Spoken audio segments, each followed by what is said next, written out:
রাজনৈতিক মতাদর্শ নয়, পেশাগত দক্ষতা এবং সততার ভিত্তিতে পদোন্নতি, নৌ ও বিমান বাহিনীকে প্রধানমন্ত্রী। সামাজিক সুরক্ষা ও জবাবদিহিতা নিশ্চিতে কাজ করছে সরকার, বললেন রিজভী। বিশেষ রাষ্ট্রকে খুশি করতে জাদুঘর থেকে অনেক কিছু সরানো হয়েছে, ডাক্তার শফিক। 5 সেপ্টেম্বর 11 দলের লং মার্চ। এবং রোহিঙ্গা প্রত্যাবাসন তালিকায় শিশুদেরও অন্তর্ভুক্ত করতে হবে, পররাষ্ট্র প্রতিমন্ত্রী।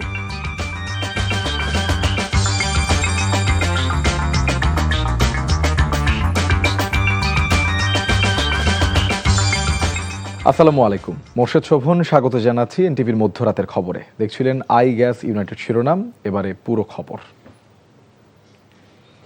রাজনৈতিক মতাদর্শ ও ব্যক্তিগত পছন্দ অপছন্দের ঊর্ধ্বে থেকে সশস্ত্র বাহিনীর কর্মকর্তাদের পেশাগত দক্ষতা, নেতৃত্বের গুণাবলী, সততা, যোগ্যতা ও দূরদর্শিতার ভিত্তিতে পদোন্নতি দেওয়ার নির্দেশনা দিয়েছেন প্রধানমন্ত্রী তারেক রহমান। রোববার ঢাকা সেনানিবাসে বিমান বাহিনীর সদর দপ্তরে নৌবাহিনী ও বিমান বাহিনীর নির্বাচনী পর্ষদ 2026-এর উদ্বোধন করে এসব কথা বলেন প্রধানমন্ত্রী। এর আগে নৌবাহিনী প্রধান খন্দকার মিসবাউল আজিমকে অ্যাডমিরাল র্যাঙ্ক ব্যাজ পরিয়ে দেন প্রধানমন্ত্রী। পরে বিমান বাহিনীর এয়ার ডিফেন্স সিস্টেম ইন্টিগ্রেশনের স্মারক ফলক উন্মোচন করেন সরকার প্রধান। এ সময় আকাশ প্রতিরক্ষা কার্যক্রম এবং বিমান বাহিনীর এয়ার কমান্ড অপারেশন সেন্টার সরেজমিনে পরিদর্শন করেন তিনি।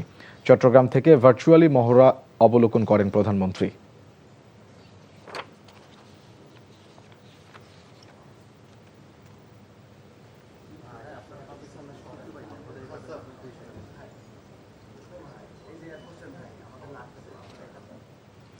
বঙ্গভবনে দাপ্তরিক কার্যক্রম শুরু করেছেন রাষ্ট্রপতি মির্জা ফখরুল ইসলাম আলমগীর। রোববার বেলা 11টায় রাষ্ট্রপতি বঙ্গভবনে পৌঁছালে পুলিশের একটি সুসজ্জিত অশ্বারোহী দল তাকে অভ্যর্থনা জানায়। পরে সেনাবাহিনীর প্রেসিডেন্ট গার্ড রেজিমেন্টের সুসজ্জিত দল রাষ্ট্রপতিকে গার্ড অব অনার প্রদান করে। তামজিদ সুমনের রিপোর্টে বিস্তারিত। দেশের 23তম রাষ্ট্রপতি হিসেবে শপথ নেয়ার পর আজ প্রথমবারের মতো বঙ্গভবনে নিজের কার্যালয়ে গেছেন রাষ্ট্রপতি মির্জা ফখরুল ইসলাম আলমগীর। সকাল 10টা 50 মিন্টো রোডের সরকারি বাসভবন থেকে বঙ্গভবনের উদ্দেশ্যে রওনা হন তিনি। এদিন বেলা 11টায় বঙ্গভবনে পৌঁছান নবনির্বাচিত রাষ্ট্রপতি।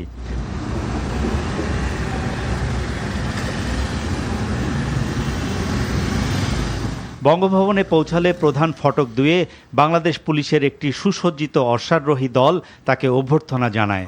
এর পরপরই রাষ্ট্রপতি মির্জা ফখরুল ইসলাম আলমগীরকে আনুষ্ঠানিকভাবে গার্ড অব অনার প্রদান করে প্রেসিডেন্ট গার্ড রেজিমেন্টের চৌকস দল।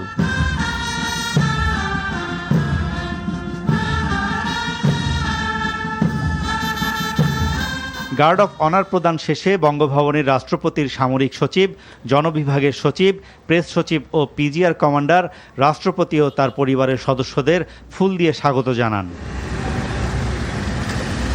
বঙ্গভবনে অফিস শুরুর প্রথম দিনে রাষ্ট্রপতি তার অফিস কক্ষে অবস্থান করে দাপ্তরিক নথিপত্রে স্বাক্ষর করেন।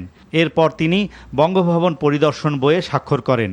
রাষ্ট্রপতির দায়িত্ব গ্রহণের মাধ্যমে এক নতুন অধ্যায়ে প্রবেশ করলেন মির্জা ফখরুল ইসলাম আলমগীর। Tamjid Sumon, NTV news, Dhaka.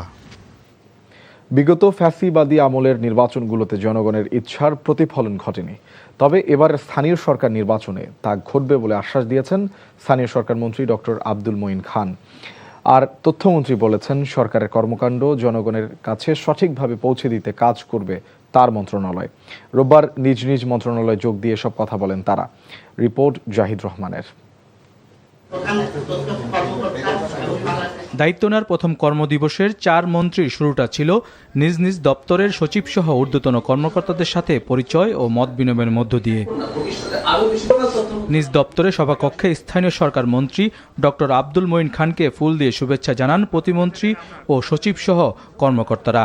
মত বিনিময় শেষে মঈন খান বলেন, বিগত 17 বছর ফ্যাসিবাদী সরকার ধনীদের সেবা করে সাধারণ মানুষকে বঞ্চিত করেছে। এই সরকার সবার সেবা নিশ্চিত করতে চায়। সংবিধানের নিয়মকানুন মেনে আমাদের সরকারের যে পলিসি রয়েছে সেই পলিসি অনুযায়ী এবং জনগণের ইচ্ছার প্রতিফলন ঘটানোর জন্যই 5টা স্তরে এখানে নির্বাচন, প্রত্যেকটি স্তরে নির্বাচন হবে এবং সত্যিকার অর্থে জনগণের প্রতিনিধিরা সেই নির্বাচনে নির্বাচিত হোক, এটাই আমাদের। তথ্য মন্ত্রণালয়ের ঊর্ধ্বতন কর্মকর্তাদের সাথে মত বিনিময় করেন নতুন তথ্যমন্ত্রী। এ সময় তিনি বলেন, ফ্যাসিবাদী শাসন আমলে সংবাদ মাধ্যমের হাত পা বেঁধে দেওয়া হয়েছিল, এবার তার অবসান হবে। আমাদের কাজটা হলো to mitigate the harshness, sometimes bureaucratic সিদ্ধান্ত, এবং জনগণের কাছে এটাকে পৌঁছে দেওয়া। এদিকে প্রতিমন্ত্রী থেকে মন্ত্রী দায়িত্ব পাওয়া বেসামরিক বিমান ও পর্যটন মন্ত্রী এম রশিদুজ্জামান মিল্লাত মন্ত্রণালয়ে নিজ সরকার ও তার পরিকল্পনার কথা জানান। যে প্রজেক্টগুলি সম্পন্ন হওয়ার কথা ছিল সম্পন্ন হয়নি কেন, এবং না হয়ে থাকলে এখন থেকে হবে কিনা, সেগুলি আমাদের পাস্টগুলিকে ধরে রেখে আমাদের নতুন করে এগুলোর জন্য আমাদের প্রচেষ্টা চালাতে হবে। পার্বত্য অঞ্চলের মানুষের প্রতি সহানুভূতির সাথে কাজ করতে নিজ মন্ত্রণালয়ের কর্মকর্তাদের প্রতি আহ্বান জানিয়েছেন পার্বত্য চট্টগ্রাম বিষয়ক মন্ত্রণালয়ের নবনিযুক্ত মন্ত্রী। এই হেলথ থেকে শান্তি, সম্প্রীতি, সংহতি, সুষম বন্টন এবং বৈষম্য মুক্ত পার্বত্য অঞ্চল হিসাবে গড়ে তোলার ব্যাপারে আমি প্রতিশ্রুতিবদ্ধ। গেল শুক্রবার 4 মন্ত্রী ও 2 প্রতিমন্ত্রী নতুন মন্ত্রিসভায় যুক্ত হন। Zahid Rahman, NTV news, Dhaka. নানা সংকটের মধ্যেও জনগণের প্রতি দায়বদ্ধতা ও জবাবদিহিতা নিয়ে সরকার কাজ করছে বলে জানিয়েছেন বিএনপির ভারপ্রাপ্ত মহাসচিব রুহুল কবির রিজভী। রোববার সকালে প্রধানমন্ত্রীর রাজনৈতিক উপদেষ্টা জহিরুদ্দিন স্বপনকে নিয়ে শহীদ প্রেসিডেন্ট জিয়াউর রহমান ও বেগম খালেদা জিয়ার মাজার জিয়ারত শেষে রিজভী বলেন, যুদ্ধের কারণে জ্বালানি ও এলএনজি সরবরাহে সংকট তৈরি হয়েছে। এর প্রভাব পড়েছে দেশের গ্যাস সরবরাহে। সংকট মোকাবেলার পাশাপাশি জনগণের সামাজিক সুরক্ষা অব্যাহত রাখা এবং সংকটাপন্ন অঞ্চলে জনগণের পাশে থেকে প্রয়োজনীয় ব্যবস্থা গ্রহণ করছে সরকার। সরকারের প্রতিটি কর্মকাণ্ডে জবাবদিহিতা নিশ্চিত করতে গণমাধ্যমের মাধ্যমেও জনগণের কাছে সরকার দায়বদ্ধ থাকবে বলে জানান রিজভী। জবাবদিহিতা ও দুর্নীতি রোধে প্রাধান্য দেওয়া হচ্ছে বলে জানান তিনি। কিছু কিছু সংকট হয়েছে বিভিন্ন কারণে, সেটার জন্য সরকার বা অন্য কোনো কিছু দায়ী নয়। সেটি হচ্ছে, আমি বলবো যে এক ধরনের প্রাকৃতিক একটি সংকট। প্রাকৃতিক সংকট ইন এ সেন্স যে আপনার যুদ্ধের কারণে আমাদের জ্বালানি সংকট হয়েছে এবং আমাদের যে টার্মিনাল, যেখানে গ্যাস এলএনজি যেখান থেকে সরবরাহ করা হয় সেটি ত্রুটিযুক্ত। বিশেষ রাষ্ট্রকে খুশি করার জন্য জাদুঘর থেকে অনেক কিছু গায়েব করা হয়েছে বলে অভিযোগ করেছেন বিরোধী দলীয় নেতা ও জামায়াতে আমির ডাক্তার শফিকুর রহমান। ফেলানি সহ সীমান্ত হত্যার স্মৃতিচিহ্ন গায়েব করা ভালো লক্ষণ নয় বলে মন্তব্য করে তিনি বলেন, একটি দল ছাড়া অন্য কারো ইতিহাস জায়গা দেয়া হয়নি জুলাই জাদুঘরে। জুবাইর প্রধানের রিপোর্টে বিস্তারিত। সিরাতুন নবী সাল্লাল্লাহু আলাইহি সাল্লাম উপলক্ষে রাষ্ট্র সংস্কারে রাসূল সাল্লাল্লাহু আলাইহি সাল্লামের নীতি ও আদর্শ শীর্ষক সেমিনারের আয়োজন করে জাতীয় সিরাত উদযাপন কমিটি। মদিনার 10 বছরের জিন্দেগি। এ সময় জুলাই জাদুঘর থেকে সীমান্ত হত্যা এবং আধিপত্যবাদের স্মৃতিচিহ্ন মুছে ফেলার অভিযোগ করেন জামাত আমির ডাক্তার শফিকুর রহমান। একটি নির্দিষ্ট দলের লোকদের স্মৃতি রেখে বাকিগুলা গায়েব করে ফেলা হয়েছে। সীমান্তে ফেলানিকে অমানবিকভাবে ঝুলিয়ে হত্যা করা হয়েছিল, ওই স্মৃতিটা গায়েব করে ফেলা হয়েছে। এটি ভালো লক্ষণ নয়। ক্ষমতায় যারা আসে আইসেই বলে ইতিহাস বিকৃতি করা হয়েছে, কিন্তু এ পর্যন্ত বাংলাদেশের ইতিহাস বলে সবাই ইতিহাস বিকৃতির নায়ক ছিল। দীর্ঘ 15.5 বছরের ফ্যাসিবাদী সরকার যে রাস্তা ধরে হেঁটেছে, বর্তমান সরকারও সেই একই পথে হাঁটছে বলে অভিযোগ করেন তিনি। এই রাস্তা পরিবর্তন করতে হবে। এই রাস্তা ফ্যাসিবাদের রাস্তা, এই রাস্তা আয়নাগরের রাস্তা, এই রাস্তা অসংখ্য মানুষকে বিনা বিচারে খুন করার রাস্তা, এই রাস্তা শাপলা চত্বরে আলিম উলামার উপর হায়নার মতো ঝাঁপিয়ে পড়ার রাস্তা। এই রাস্তা বাংলাদেশের মানুষ এই রাস্তায় কাউকে চলতে দেবে না। আলাদা অনুষ্ঠানে জুলাই বিপ্লবের প্রত্যাশা মানবিক ঢাকার পুনর্গঠন বইয়ের মোড়ক উন্মোচন করে বৈষম্যহীন রাষ্ট্র বিনির্মাণে সবাইকে সোচ্চার থাকার আহ্বান জানান দলটির সেক্রেটারি জেনারেল মিয়া গোলাম পরোয়ার। দেশের প্রধানমন্ত্রী বলেন যে 17 বছর নাকি খুঁজে পাওয়া যায়নি আমাদের। কিভাবে ওনারা আমাদেরকে খুঁজে পাবেন? আমরা তো ময়দানে ছিলাম, টেলিভিশনে তো আপনি দেখবেন না, আমরা রাজপথে ছিলাম, কারাগারে ছিলাম, রিমান্ডে ছিলাম। জুবাইর প্রধান, এনটিভি নিউজ, ঢাকা। ভারতে পলাতক শেখ হাসিনার আশ্রয় ও সংবাদ সম্মেলনের সুযোগ করে দেয়া এবং শহীদ ওসমান হাদি হত্যাকারীদের দেশে ফেরাতে সরকার ভারতের কাছ থেকে হিস্সা আদায়ে ব্যর্থ হয়েছে বলে অভিযোগ করেছেন বিরোধী দলীয় চিফ হুইপ নাহিদ ইসলাম। রোববার সন্ধ্যায় বিরোধী দলীয় নেতার সরকারি বাসভবনে 11 দলীয় ঐক্যের সভা শেষে একথা বলেন তিনি। 5 সেপ্টেম্বর 11 দলের ঢাকা চট্টগ্রাম লং মার্চ সফল হবে বলে প্রত্যাশা করেন তিনি। HM মেহেদী হাসানের রিপোর্টে বিস্তারিত। বিরোধী দলীয় নেতার সভাপতিত্বে 11 দলীয় ঐক্যের 2.5 ঘণ্টার এই বৈঠকে দেশের সার্বিক পরিস্থিতি সহ প্রধান এজেন্ডা ছিল গণভোটে রায় বাস্তবায়নের দাবিতে আসন্ন লং মার্চ কর্মসূচি। শীর্ষ পর্যায়ের বৈঠক পরে 11 দলীয় ঐক্যের সমন্বয়ক ও জামায়াতের সহকারী সেক্রেটারি জেনারেল হামিদুর রহমান আজাদ সাংবাদিকদের জানান, গণভোটে রায় বাস্তবায়ন, জুলাই গণহত্যার বিচারে গতি বাড়ানো, আইন শৃঙ্খলার উন্নতি, দ্রব্যমূল্যের ঊর্ধ্বগতি রোধ সহ নানা দাবিতে লং মার্চ করবে 11 দল, যার শুরু হবে আগামী 5 September Dhaka Chittagong long march দিয়ে। চট্টগ্রামে আমাদের যে লং মার্চের আয়োজন, সেই আয়োজনটা যেহেতু সবার আগে হবে, এটাই বিস্তারিত আলোচনা আমরা করেছি। আর জাতীয় নাগরিক পার্টির আহ্বায়ক ও সংসদের বিরোধী দলীয় চিফ হুইপ নাহিদ ইসলাম বলেন, 180 দিনে সব ক্ষেত্রে ব্যর্থ এ সরকার ভারতের সাথে মর্যাদাভিত্তিক কূটনৈতিক সম্পর্ক স্থাপনেও ব্যর্থতার পরিচয় দিয়েছে। সরকার যে পররাষ্ট্রনীতি সেটা যথেষ্ট আত্মবিশ্বাসহীন, কারণ সরকার ভারত সফর করবে কি করবে না এ বিষয়ে জনগণকে কোনো সুস্পষ্ট বার্তা দিতে পারছে না। এবং 5ই আগস্ট আওয়ামী লীগকে যে প্রেস ব্রিফিং করতে দেওয়া হলো, সেটার জন্য কিন্তু ভারত সরকারকে যথাযথ জবাবদিহিতার আওতায় এই সরকার আনতে ব্যর্থ হয়েছে। লং মার্চে কোনো বাধা এলে তা সর্বাত্মকভাবে প্রতিহত করার হুঁশিয়ারিও দেন নাহিদ ইসলাম। তার নিজস্ব যে 31 দফা তারা রচনা করেছিল, তার কোনোটিই কিন্তু তারা ফলো করছে না। HM Mehedi Hasan, NTV news, Dhaka.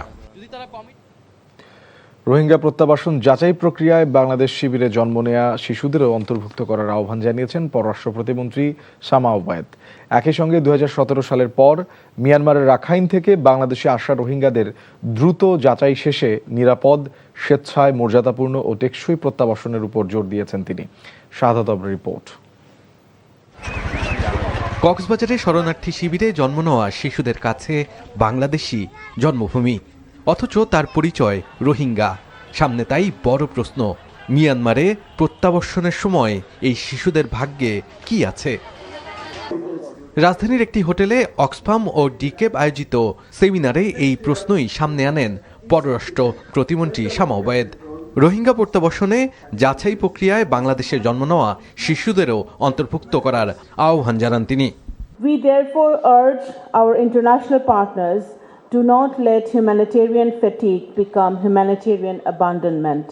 The world has many crises, we understand that, but a protracted crisis does not become less urgent simply because it becomes less visible.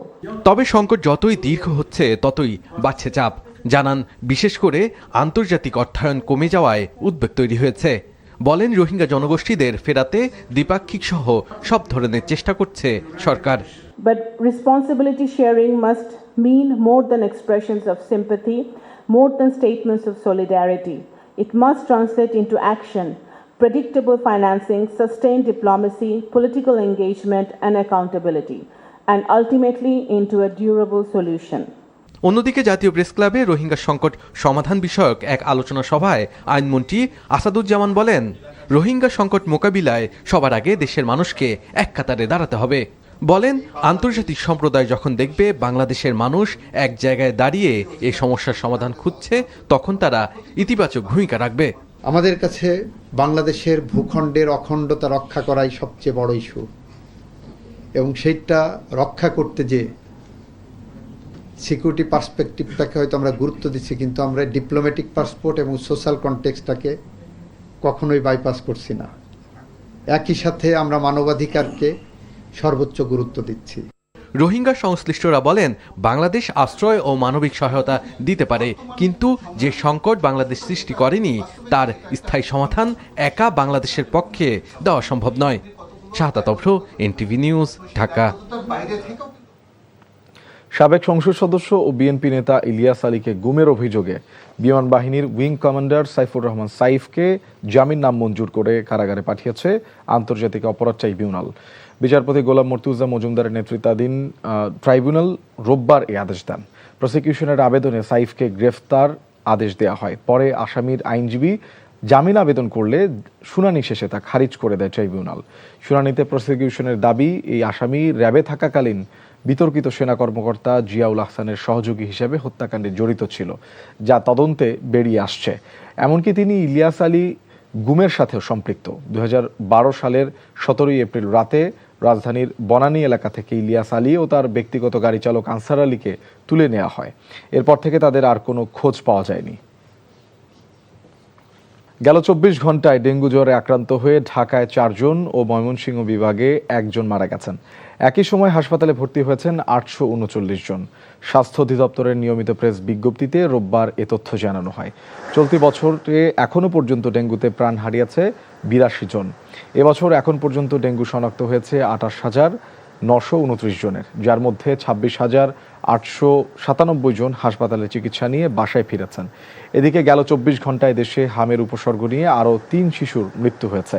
তবে এ সময়ের মধ্যে নিশ্চিত হামে কারো মৃত্যু হয়নি। একই সময়ের মধ্যে হাম ও হামের উপসর্গে আক্রান্ত হয়েছে ১,২২৮ জন। সৌদি আরবে বাইক দুর্ঘটনায় প্রাণ গেল এক তরুণ বাংলাদেশি রেমিটেন্স যোদ্ধার। এনটিভি মক্কা প্রতিনিধি কামাল পারভেজ অভি জানান, নিহত ইমন কুমিল্লার হোমনা থানার গাগুটিয়া ইউনিয়নের মাধবপুর গ্রামের বাসিন্দা। তিনি ফুড ডেলিভারির কাজ করতেন। প্রতিদিনের মতো বাইক নিয়ে কাজে বের হয়ে দুর্ঘটনায় মৃত্যু হয় তার। সৌদি আরবে নিজের ভাগ্য বদলের পাশাপাশি প্রবাসীদের জন্য কর্মসংস্থান তৈরি করে দৃষ্টান্ত স্থাপন করেছেন বাংলাদেশি উদ্যোক্তা গোলাম বিন মিশাল। এনটিভি সৌদি আরব প্রতিনিধি জানান, সৌদির বিভিন্ন শহরে ট্রাভেল খাতে নিজের অবস্থান তৈরি করার ধারাবাহিকতায় এবার দাম্মামের সুবেকাতে বর্ণাঢ্য আয়োজনের যাত্রা শুরু করল বিন মিশাল ট্রাভেলসের ১৯তম শাখা। একই দিনে রিয়াদের হারা ও জেদ্দার নাজলাতে উদ্বোধন করা হয় ২টি শাখা। অনুষ্ঠানে প্রধান অতিথি ছিলেন প্রবাসী সাংবাদিক ফোরামের সভাপতি ফারুক আহমেদ চান। বিশেষ অতিথি ছিলেন সংগঠনের সাধারণ সম্পাদক ফকির আল আমিন। সেখানে প্রবাসী বাংলাদেশিদের উল্লেখযোগ্য উপস্থিতি ছিল। প্রবাসীরা জানান, নতুন কার্যক্রমে তাদের ভ্রমণ সংক্রান্ত বিভিন্ন সেবা গ্রহণ আরও সহজ হবে।